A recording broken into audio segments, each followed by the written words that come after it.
Hello, everyone, and welcome to Lockdown Tuesday. I hope you guys had a wonderful week. So many things going on, I'm sure. We're still in lockdown here in Malaysia, and I'm sure in other countries it's just the same. I hope that you guys get your lattes, get your bubble teas, get yourself ready for another interesting story. And today's story is going to be about David and Goliath. And the title of today's, I guess what you call Lockdown Tuesday is Killing the Giant, okay? It's about killing the giant.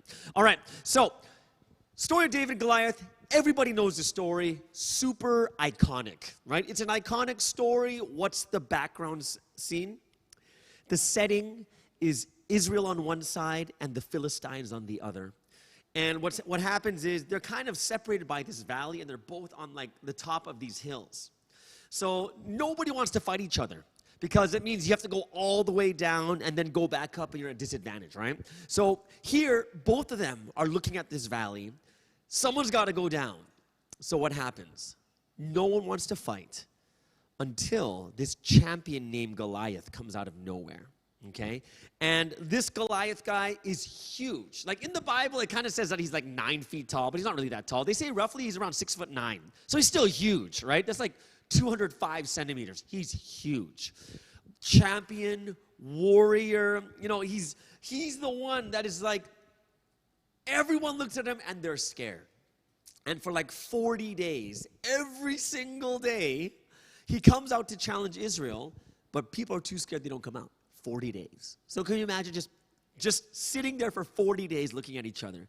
The champion comes out challenging Israel, but no one wants to go out. Then comes this little boy, right? This boy named David. And the thing you have to know about David at this time is, the reason he wasn't in the army, because he was too young. And at that time in Israel, you had to be 20 years old to fight, which means that this David at this time is just a kid, teenager. This teenager wants to fight, right? And here's the thing. Everyone's got fear in their hearts, but this kid has no fear. And if you want to know what his real age is, no one's really sure about it, but think about this. There's 8 brothers altogether, right? There's 8 of them. 3 of them are already in the army, which means there's 5 left, and he's the youngest of them. Unless they're twins or something, he's like 5 years younger than 19 or 20, which means that they say roughly he's anywhere from 14 to 16 years old. So you guys got to think about this. This is a crazy underdog story. This young 15, 16-year-old kid fighting this experienced champion called Goliath, 6'9". He's huge. And the only reason they send him out is because he's the only one that wants to fight Goliath. As crazy as that sounds, all these other experienced warriors in Israel, and he's the only one that wants to fight. So what we see here is, in this story, what happens is, David chooses to fight with the sling, right? He's a slinger. And Goliath comes out with his huge sword and his spear, and he looks at David like, pathetic. Who the heck do you think you are? And David picks up a stone, slings it, hits him in the forehead. He knocks out, takes his own sword, and cuts his head off. And that's the story of David and Goliath. After he cut off the head, the Philistines all ran away. Now, what is today's story going to be about? And I want to tell you about this right now. This is a great story for us to learn, not just because it's an underdog story, not just it's because the little guy wins, not just because, this is a story that is so relevant to everyone today. And I'm going to take a look at this in a brand new way so that all of you will be able to see how this is relevant to you right now. So, through this story, we're going to learn about ourselves. So everyone, take a sip of your latte, of your bubble tea, and let's get ready. All right. First thing, what I'm going to do is I want to miniaturize this story into just you, okay? This whole scene is everything that is going on in the battle of your mind. The first verse I want to take a look at today is a very interesting verse, is Romans chapter 7, verse 23. What does it say? I see another law at work in me, waging war against the law of my mind and making me a prisoner of the law of sin at work within me. What is happening here? There's war being waged inside your mind. There's a battle. There's an actual war where the Philistines are on one side, Israel's on the other side, and they're waiting to do something. Now, when does war happen in our life? It's a good time right now. It's a good example. Why? It's when we face big problems. Very big problems, right? These problems in life are like what? It's like losing your job, right, during this coronavirus time. It's about hating your job, wanting a new one. It's having no job, looking for a job. It's fighting with your family, fighting with your friends, right, not knowing what direction you have in life. And we all face these problems. And when you look at it, honestly, look at 1 Samuel chapter 17, verses 4 through 7. It tells you how big the problem is. I'm not going to read all of it, but it's a champion named Goliath, super experienced, been through so many wars. His height, they said here is like 9 feet, right? But it's actually about 6'9", bronze helmet. If you go to the next verse, on his legs he wore bronze greaves, and a bronze javelin was slung on his back. His spear shaft was like a weaver's rod, and its iron point weighed 600 shekels. This guy was huge. So imagine this. When we have problems that happen in our life, we see these Goliaths, right? Huge problems in life, and we're like, man, what do we do? And the interesting thing is, when you look at this story, it actually shows what we do in our everyday lives. How do we usually react when we face large problems? Like I said before, something to do with your job. You hate your boss. You hate your job. You want a new job. You have no job. Fighting with your family. Fighting with your friends. School's not going very well. Huge things come up. The first thing we do is what? We freeze. Okay? Not only do we just freeze, we're paralyzed. Right? Paralyzed meaning you just stop and do nothing. Let's take a look at verse 16 over here. And it says, for 40 days the Philistines came forward every morning and evening and took his stand. This is not like one day or two, or not even a week. It's 40, it's over a month, this guy's sitting there. But everyone's just like, this is too big. This is too big. We freeze, right? This is what people usually do. One of the reactions we really have in life is when we actually face this huge problem, and you don't want to face it. So you kind of avoid it, right? It's like this avoidance we have with these problems, right? Where you fought with your mom and you just avoid your mom. Like you freeze, like, oh, I don't want to do any of this. Well, what do I do? And you're like, okay, haven't you ever had a fight with your friends before?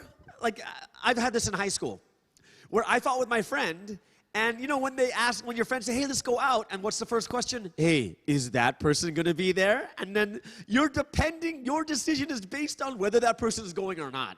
It's crazy, right?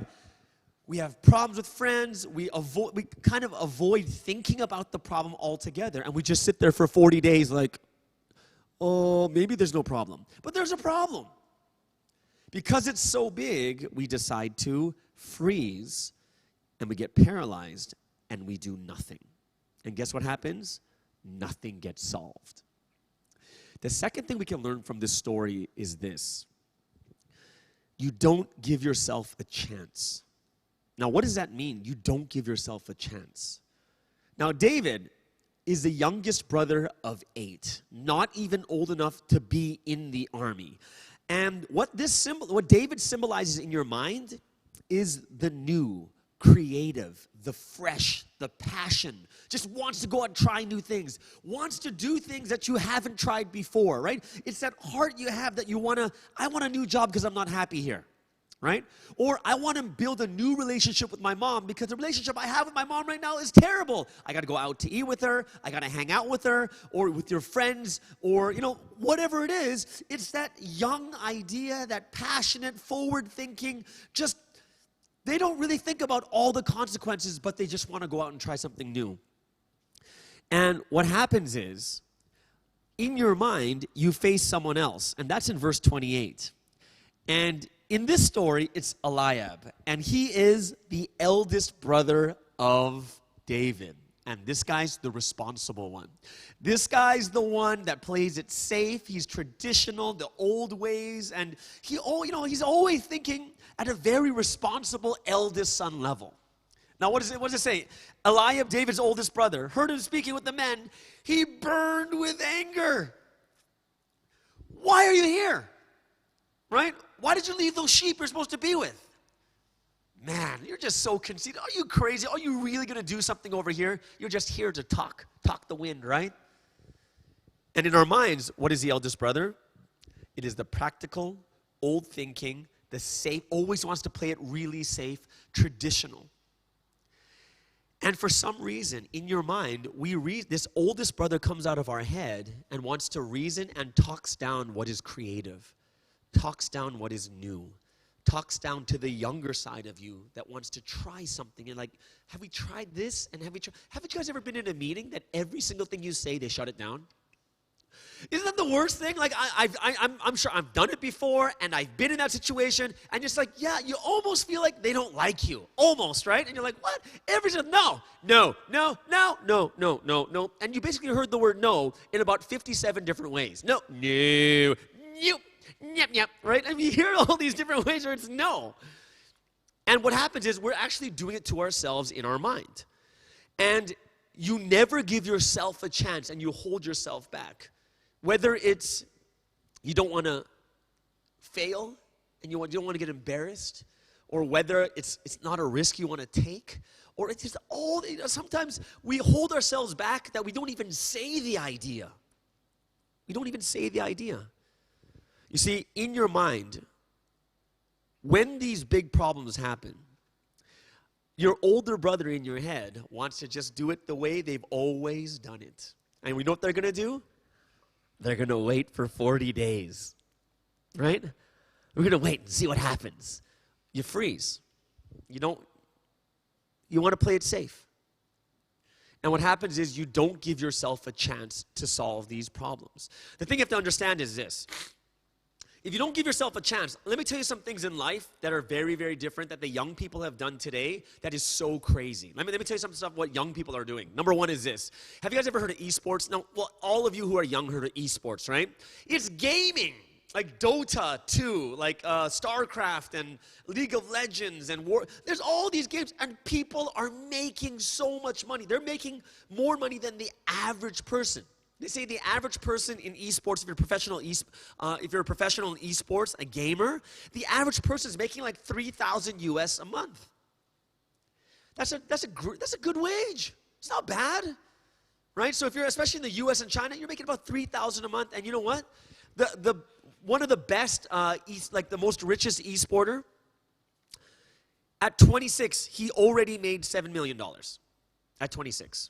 There's another girl. She's 19, and she made her first $3 million at 19 as an esporter. But what was everyone saying?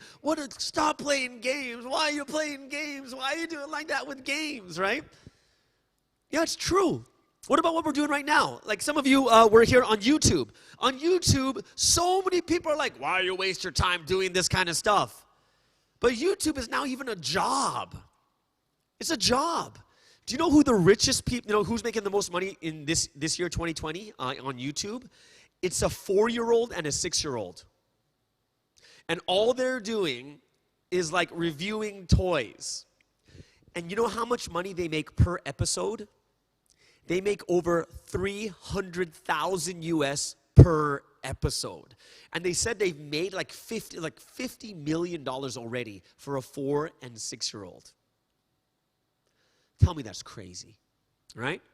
But in the past, people would have put it down. What are you doing wasting your time on YouTube? What are you doing wasting your time playing games? And what's happening is, it's yourself that's stifling your own creativity, your own passions, and your own wants, and the things that you could do in a new way. You see, the thing that we have to understand is, the biggest thing that's stopping us is mainly because of expectation. And expectation, the thing is killing everyone. Expectation actually kills. And the first thing I want to tell you, the first advice I want to give you about expectation is this. The reason why expectation kills is expectation or assumptions. The thing you have to understand is you need to understand how limited your knowledge and your understanding of every situation and circumstance is. We think we know everything that's going on, but we don't.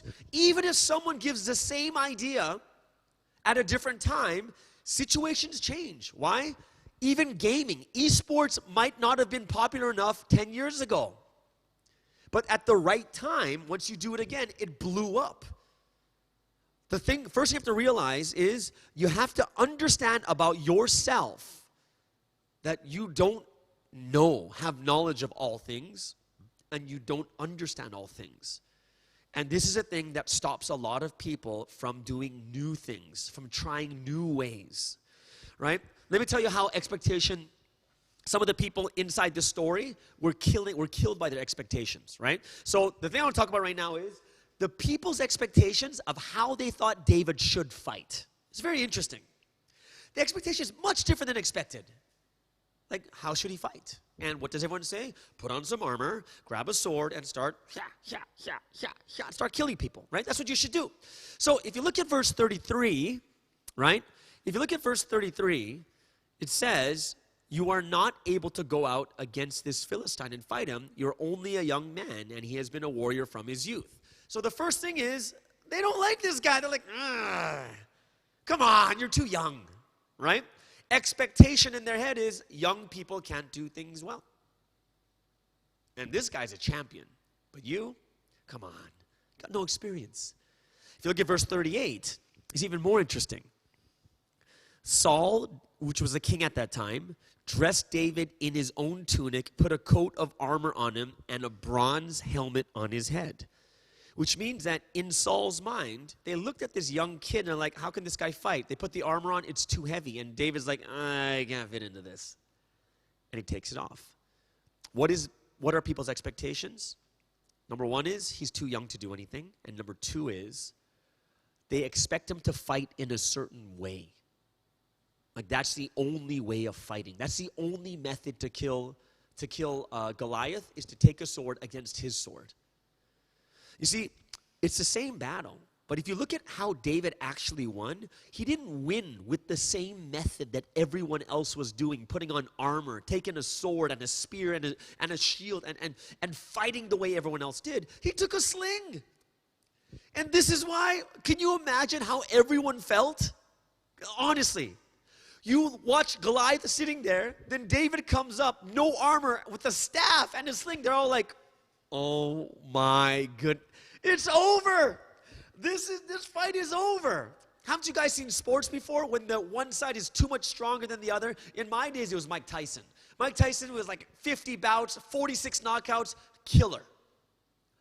Everyone thought he's supposed to win, and he lost to this like a scrub. He wasn't even that good. Buster Douglas. I remember that time. Buster Douglas, he loses his championship. Everyone just expected him to be a rollover. But David came with just a sling and a staff, no armor. Goliath laughs. Can you imagine what the Israelites are thinking? They're like, oh my gosh, we're dead. There's no way we're going to win. No way. But David came in with a new method. You see, if you do the same thing, you will always get the same result. That's what life's like. And a lot of times, what we do is the older brother comes out, and whenever a problem happens, you always think the old way. And because of that, the old thing, like the same result, keeps happening every single time. What you have to realize is David came in, the youth, the creativity, right? The innovation, right? The passion came out with a brand new idea where people are like, what the heck is going on? And he slung that sling. And they say that these slings were so fast that these rocks, these projectiles, were going at the speed of an actual gun, like a Magnum today. That's how fast they're going. Hits him smack in the forehead, the guy knocks out, and he cuts his head off with his own sword. Game over. Philistines all run away. And in the same way, too, you guys have to realize, in your life also, yes, there's a time to be safe, and there's a time to listen to the older brother. But also, there is a time that you have to start listening to the younger brother inside, the creative, the innovative, the one that's got this great vision, things that are brand new. You want to get the new job. You want to do things in a new way. And when you face these problems in life, if you always face them the same way, I guarantee you will always get the same result. It'll never change. You see, most difficulties in life, you know where they're decided? It's what today's message is about. This is already decided up here. Because the moment you run away and the moment you're scared, you're not going to deal with it. You're just not, right? And it's always going to end up the exact same result. And you're always going to run away because you're always scared of what's going to happen. You have to win these battles inside your mind, or else you can lose before you even start. You see, problems, the one thing about problems is, problems never go away until you solve them. They just never go away. And that's why you need to fight them. And if you fight them one way and it's not the desired result you want, you have to think of a new, innovative, creative way to do it the next time, right? Don't just leave them, right? Don't just start putting down these young thoughts of how you want to do something, but you have to be the one willing to allow David to come in to fight these battles. Today's title is called Killing the Giant. And the reality is, I'm not talking about Goliath. I'm talking about yourself. The real giant that needs to be killed is inside your heart. I hope you guys really enjoyed today's Lockdown Tuesday, that it kind of opened your mind to something new, especially to this story, and even more so, I hope that a lot of you who are joining right now on the Lord's Love Church Facebook page, please like the page. And for those of you who want to see all the Lockdown Tuesday videos from the very beginning, go to my YouTube page, Espresso with Sky, and the address will be put into the chat rooms. And we're also doing live streaming from the YouTube right now also every single week. Remember, every week on Facebook and YouTube, Espresso with Sky YouTube page, we are going to be live streaming everything. And also, what's going to happen is every Saturday, we said Friday last week, but we found Saturday to be a little bit better. Saturday at 1 p.m., we're going to have group Bible lessons for those of you who want to do something even more. And anyone can join. We're going to do it obviously online, and we're going to be in a large group to listen to lessons, and then we're going to break into small groups so that we can think more deeply about what we just learned also. So I'm going to give you guys a few moments. Those of you guys who want to sign up for the Saturday 1 p.m. Bible studies, or those of you who want to go ahead, subscribe, and like the Facebook page or the Espresso with Sky YouTube page, and then we'll get into the question and answer. So you guys can fill those out. And those of you who have questions, start writing your questions down, and we're going to answer some questions after this. I'm going to give you guys about 5-6 seconds.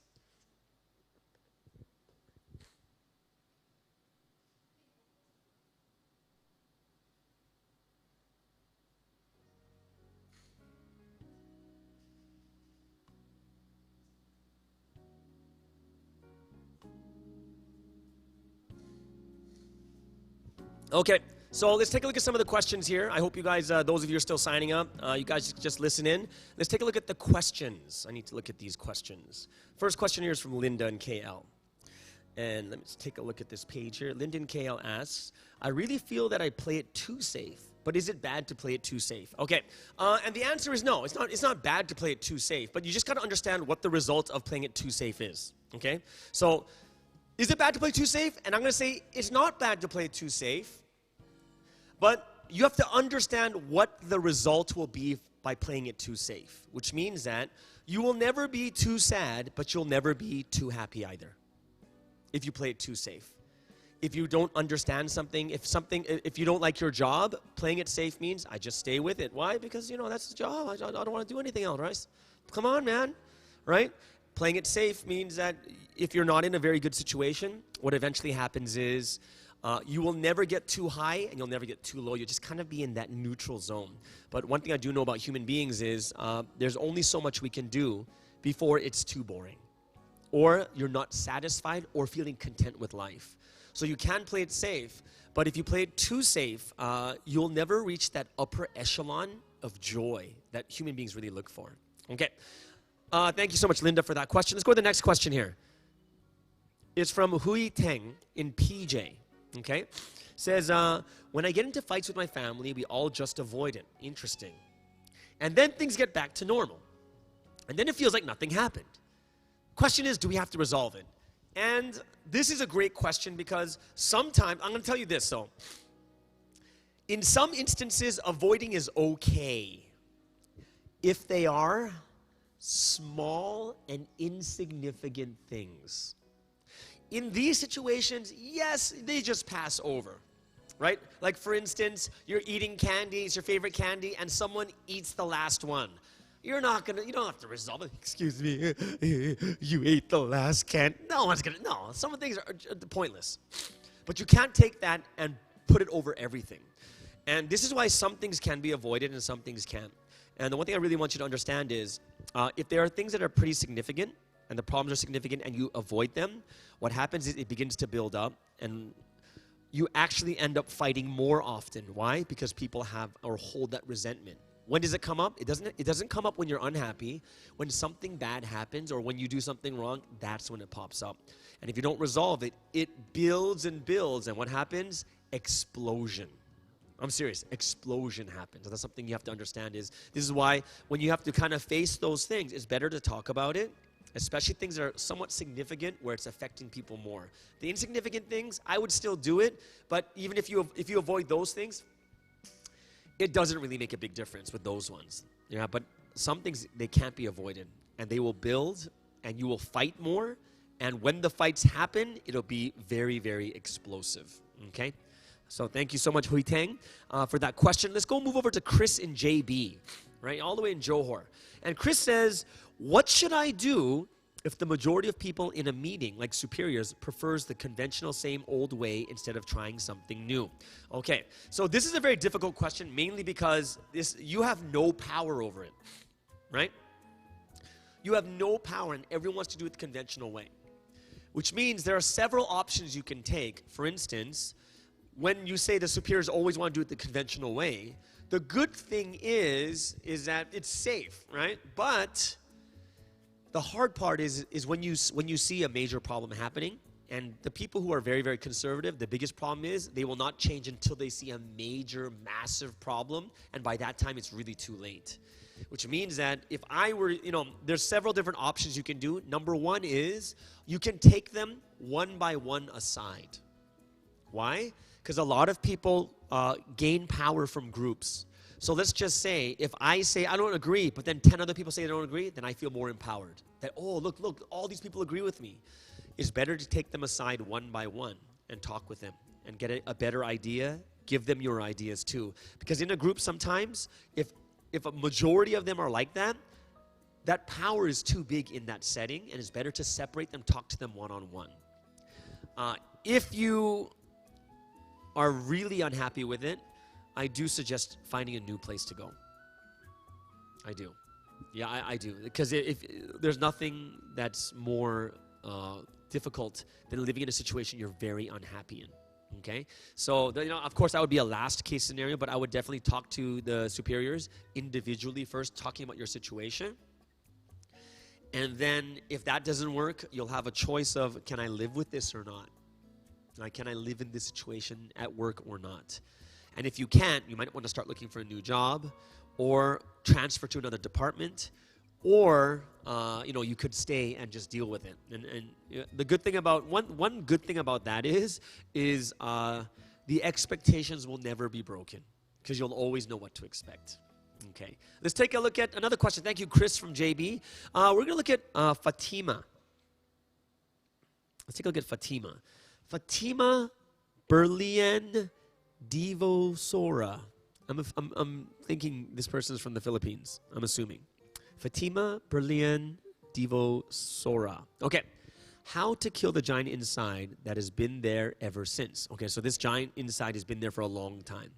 You tried killing it, but it still comes back. Okay, so this seems it's a little bit vague, right? But one thing that has to happen is usually the giant comes in when you have these major situations, like major, massive situations, and you're like, no way, and the risk is too big, and that's why the giant is very big.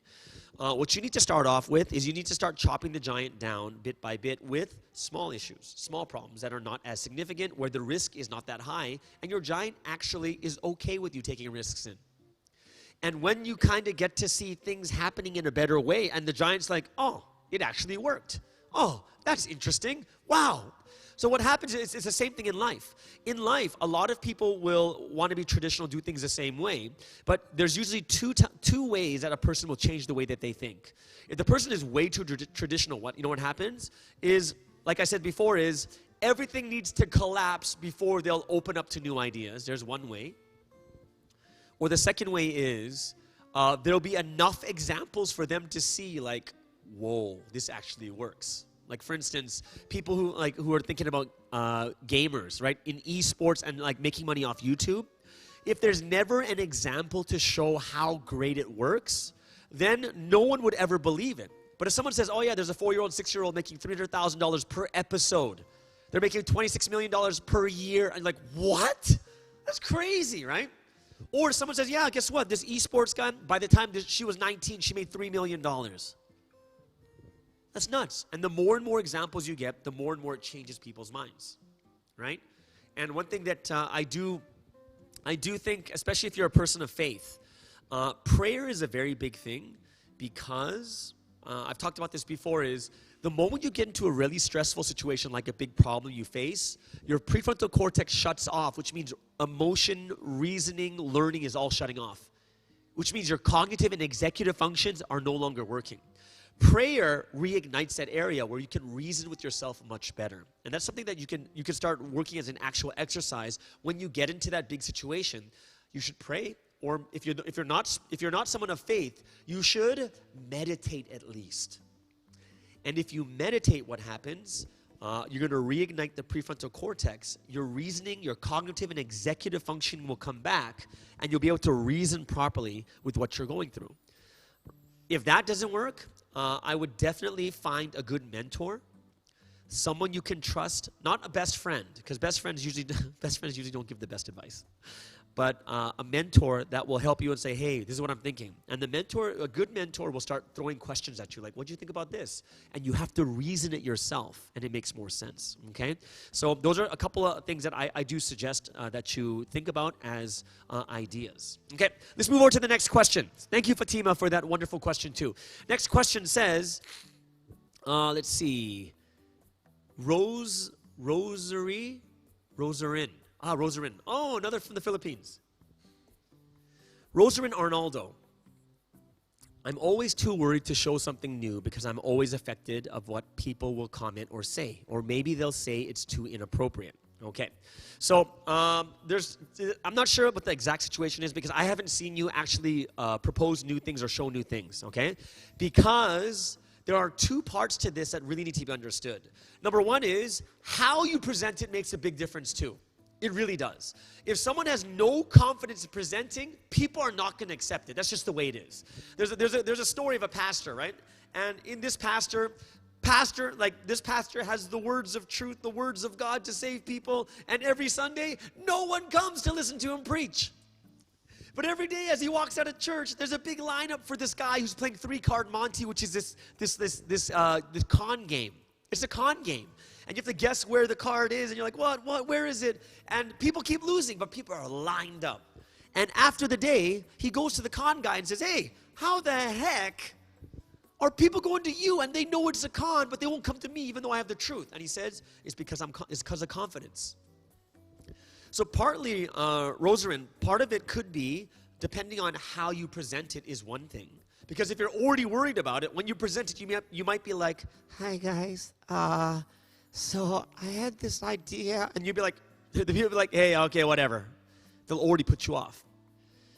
Or it could be in a situation like you said, you're more affected by what other people think, and the answer, like one big thing that we need to get used to in life is that you can't get into the mindset that everyone has to accept everything you say or every idea you give. You just can't have that mindset. The moment you think everything must be accepted is the moment you've lost. Because then you never want to lose. Remember, what are you presenting? It's an idea. Does it have to be accepted? And the answer is no. Is it the right answer? In most cases, if we understand we don't have all knowledge and we don't know the full circumstance, we don't know. And we have to be okay with that idea not being accepted. Remember, an idea not being accepted is not you not being accepted. It's just the idea, right? And of course, there could be other issues of how do they respond to your ideas, and that's another thing too. So we have to look at the full situation. I would have to know how confident you were, how prepared you were, or what were your superiors like, or the people around you. And that's something that we'd have to look out too. All right. Thank you so much, Rosarin. Let's go to the next question. Next question is from Venancio Jimenez III. This guy sounds like he's a rich dude. He's Venancio Jimenez III, right? How do we pray for a giant like China? Ooh, don't know where to start. Okay, so Venancio, I'm not sure if I'm assuming you're a person of faith because you're going to pray for them, right? And for China, we have to start at the core. And everything is about, if you look at the body too. When you have those zombie movies, how do you kill a zombie? Where do you shoot the zombie? In the head, because it's the most important part. And the people that need the most prayer are the ones making the decisions. You need to start with the top. Because from the top, especially in China, if it's like a dictatorship communist state, everything is at the top, which means you have to pray for the top first. From the top down. Because honestly, if the power was with the people, like if it was a democratic society, then people's decisions and choices would actually make a big difference. But we see it doesn't. Where do you stop? You always start at the top. Because the top is where the decisions are made, especially in China. Right? From the top, you pray. Pray for them to give them wisdom. Pray for them to change their hearts. Pray for them to do it in a better way. And if not, whether it's God's will or not, you want to change, if it's God's will, to change leadership. That's another thing that we can think about also. But definitely whenever you pray for anything, my best advice is you always start with the core or the most important part. And from there, it's much, much easier, right? You'll get a better idea. Because from the leader, then it goes to the people right under them, and the people right under them, and then the people right under them, right? And I would definitely start from the leadership. And then from the leadership, we can make, biggest changes can happen through leadership. All right. And that looks like the last question for today. Thank you so much, Venancio, and all the people who have given their questions. I'm very grateful and thankful that all of you have joined us today on the Lockdown Tuesday. I hope you guys had a wonderful time, realize something new about the story of David Goliath.